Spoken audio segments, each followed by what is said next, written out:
Good morning and welcome to our webinar on auto-enrolment and the employer considerations to be prepared for this new pension requirement. My name is Brian Sexton and I am the Head of Consulting at Unio Employee Benefits. There is a facility to ask questions during the webinar by clicking the Q&A box located on the left-hand side of your screen. We will answer a number of these questions at the end, and for any questions that we don't get to answer during the webinar, we will revert back to you subsequently. During the next 20 minutes or so, I'll provide an overview of the auto-enrolment system, who will be auto-enrolled, the contribution rates. We will also take a walk through the process, providing key features together with looking at the impact of pension tax relief. Finally, we will look at the proposed investment options that are proposed to be available and the considerations that an employer will need to take. Under the proposed government auto-enrolment scheme, certain employees not already in a pension plan, which we reckon there's circa 800,000, will have access to a workplace pension savings scheme, which is co-funded by their employer and the state. Employees may opt out after the mandatory 6-month period. However, after 2 years, the employee may be re-enrolled. The proposed implementation date is 1 January 2025. The Automatic Enrolment Savings System Bill 2024 is expected to work its way through the Houses over the coming months. Indeed, the bill has already moved through a number of stages as the government seemed determined to have this bill enacted in legislation prior to the summer recess. Creation of a new state-run central savings scheme run by the National Automatic Enrolment Retirement Savings Authority, or NAERSA, will be established. So, under the AE system, who will be auto-enrolled? Well, those aged between 23 years and 60, earning between 20,000 and 80,000, not already in an occupational pension plan, includes employees on probation, casual, seasonal or fixed-term contracts, voluntary opt-in for employees outside of the age and income thresholds. So those that aren't in those categories can, should they wish, decide to opt in to the AE system. Those currently excluded are self-employed, non-earning and existing members of occupational pension plans and PRSAs. These excluded, importantly, under the occupational pension and PRSA scheme, provide that there is currently no equivalency test required. We will pick this up a little bit later in the presentation. So, how will the auto-enrolment process operate? The new agency, the National Automatic Retirement Savings Authority, will coordinate assessing employee eligibility and notifying employers. If an employee has exceeded 5k in gross earnings in a 13-week period prior to the start of the new regime, they will be deemed to be in scope, and these employees will be automatically enrolled in the central system. So if you have a part-time employee with a second employment, both of these incomes are considered for the AE threshold. There is no waiting period for employees, so they must be included as soon as they join. The authority will send a payroll notification via payroll software. The employer then applies the payroll notification, which is a statutory requirement, and contributions are based on gross pay, that is, base pay plus additional earnings.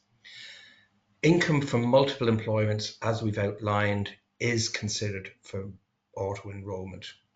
And finally, in the event of death of a participant, an application may be made to the authority by the participant's legal personal representative to withdraw the funds.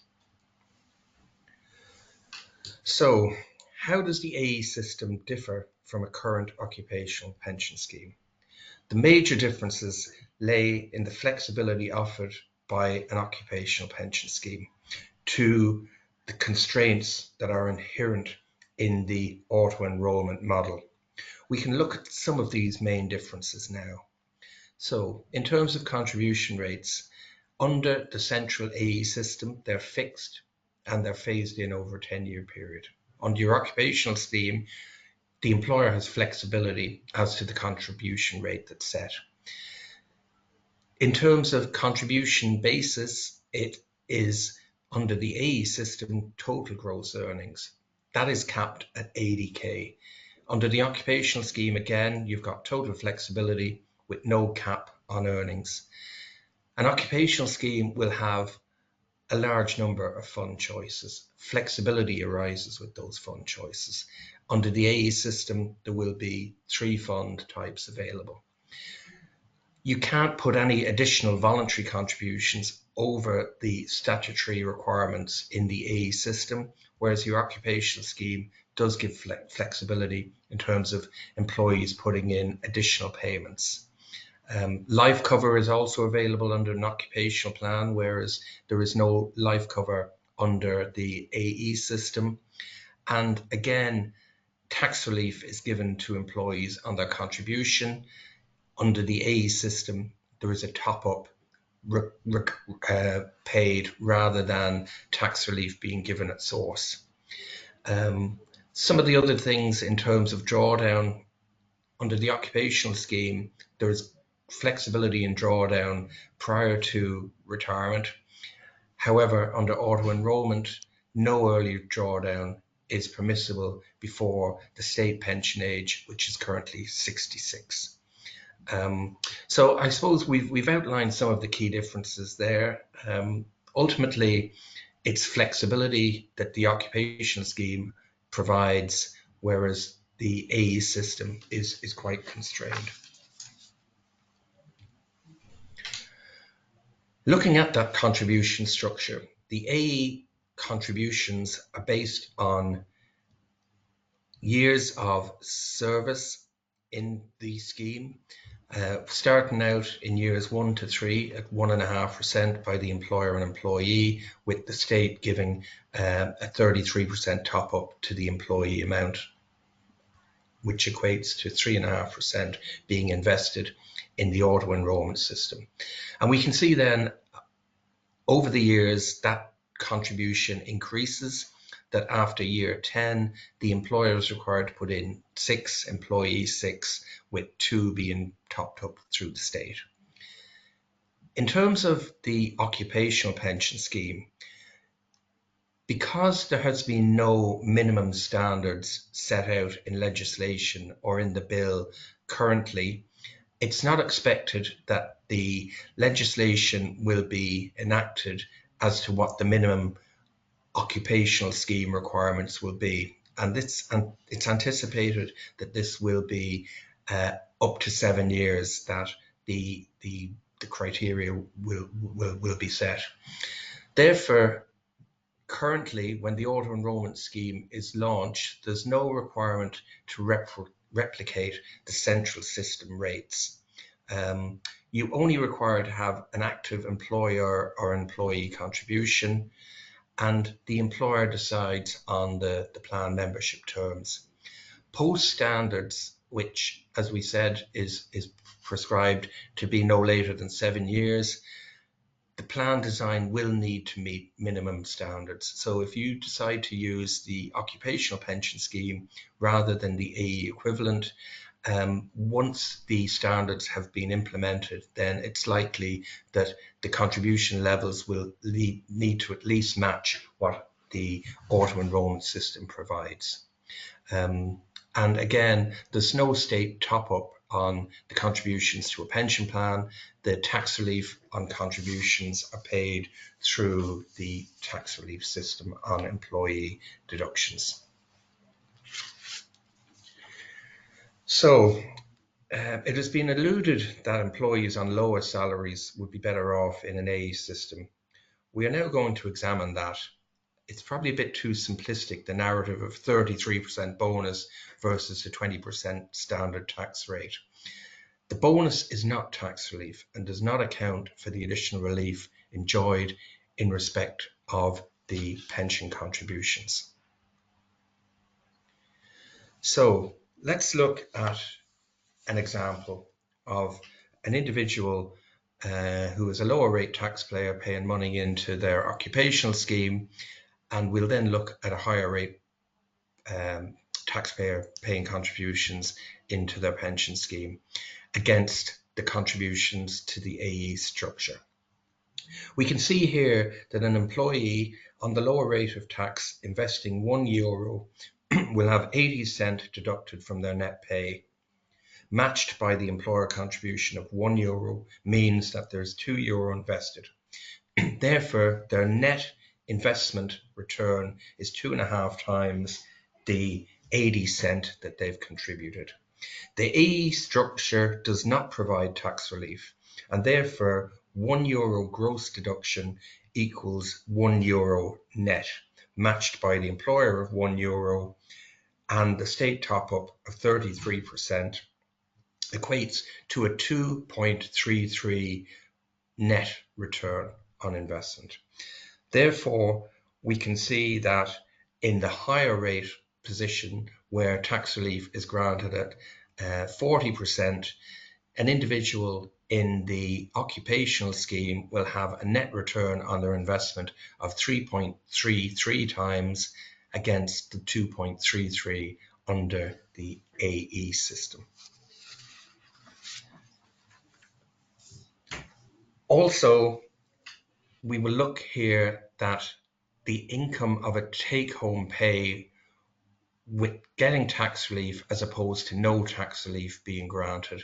And the example we're going to look at is an individual with a salary of 30,000. When they're contributing to the AE system at a rate of 6%, that will equate to €1,800 a year. However, through tax relief, the 30,000 getting the 20% tax relief equates to 24,000 net earnings, which means that essentially the 1,800 is an equivalent to a 7.5% payment on a net pay basis. Therefore, AE, by having no tax relief, is likely to hit lower paid workers most in the deduction that they have to their pension scheme. So definitely the DC model at the same contribution rates is less painful today for those individuals. In terms of the investment options under the auto-enrolment system, there will be 3 providers and there will be 3 fund choices available to members. They will be in a higher risk fund, a medium risk fund, and a lower risk fund. And each of those funds will have risk ratings, the lower between a rating of 1 and 2 to the higher risk fund of 5 to 7. So we can see here the investment choices available will be more restricted under an auto-enrolment than you would have under your typical occupational pension scheme. So moving on, I suppose, in terms of some of the design principles here. So in terms of the current pension plan, your eligibility criteria for employees is based on your scheme rules. However, as we can see in the auto-enrolment system, it's very much prescribed. Again, contribution rates are based on the scheme rules. Again, we have the prescribed amounts that are set out by way of initially starting at 1.5% in auto-enrolment, increasing, as we've outlined, to 6%. Tax relief, again, as we've spoken about, is deducted at source in the pension plan, whereas contributions into auto-enrolment will be essentially paid from gross earnings without any tax deductions applied. The retirement age under an occupational scheme is 65 in many schemes, but the company ultimately decides. So for a company, they can determine the retirement age at which members draw their benefits. However, members, if they leave employment, can draw their benefits under an occupational scheme at any stage after the age of 50, or in the case of ill health, at any age. The state auto-enrolment scheme is only linked to the state pension age, which is 66. So members' funds will be locked in until 66, except in cases of serious ill health. As we've outlined, you have a wide range of investment funds under the pension scheme, auto-enrolment limited to 3 funds. Interestingly, if you have employees that leave employment as an employer with less than 2 years service in the scheme, the employer contribution is refunded back to the employer. So essentially the employer will get that money paid back to him, with the employee only entitled to the value of their own contributions if they've made them.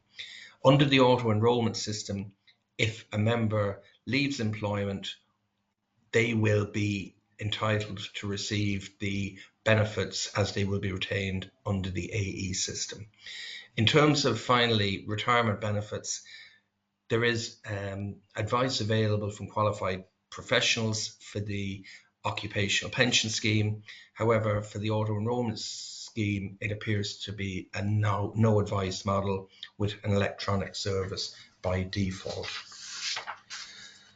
So from a company perspective, what decisions are you going to make? Are you going to actively participate in the AE system, or amend the current rules to make it compliant and use this as your sole pension vehicle, or use a mix of both?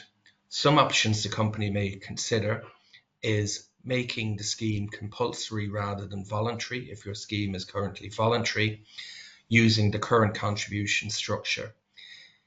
For existing employment contracts, that may not be as easy, as there could be issues around contracts of employment.